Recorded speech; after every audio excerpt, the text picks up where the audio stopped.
কেউ কথা রাখেনি।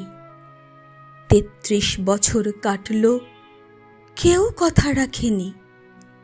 ছেলেবেলায় এক বষ্টুমি তার আগমনী গান হঠাৎ থামিয়ে বলেছিল, শুক্লা দ্বাদশীর দিন অন্তরাটুকু শুনিয়ে যাবে। তারপর কত চন্দ্রভোগ আমাবস্যা এসে চলে গেল, কিন্তু সেই বষ্টুমি আর এলো না। ২৫ বছর প্রতীক্ষায় আছি। মামা বাড়ির মাঝি নাদের আলী বলেছিল, বড় হও দাদা ঠাকুর, তোমাকে আমি ৩ প্রহরের বিল দেখাতে নিয়ে যাব। সেখানে পদ্ম ফুলের মাথায় সাপ আর ভ্রমর খেলা করে। নাদের আলী, আমি আর কত বড় হব? আমার মাথা এই ঘরের ছাদ ফোঁড়ে আকাশ স্পর্শ করলে তারপর তুমি আমায় ৩ প্রহরের বিল দেখাবে? একটাও রয়্যাল গুলি কিনতে পারিনি কখনো। লাঠি লজেন্স দেখিয়ে দেখিয়ে চুষেছে লস্কর বাড়ির ছেলেরা।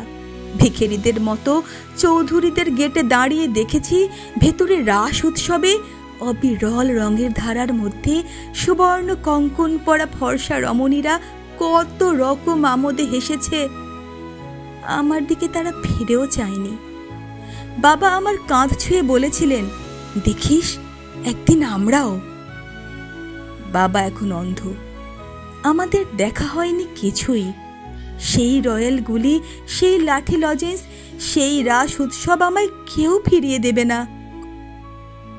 বুকের মধ্যে সুগন্ধি রুমাল রেখে বরুণা বলেছিল, যেদিন আমায় সত্যিকারের ভালোবাসবে সেদিন আমার বুকেও এরকম আতরের গন্ধ হবে।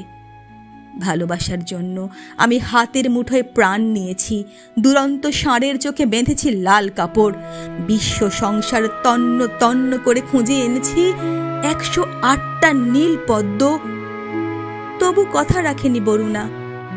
এখন তার বুকে শুধুই মাংসের গন্ধ। এখন সে যে কোনো নারী।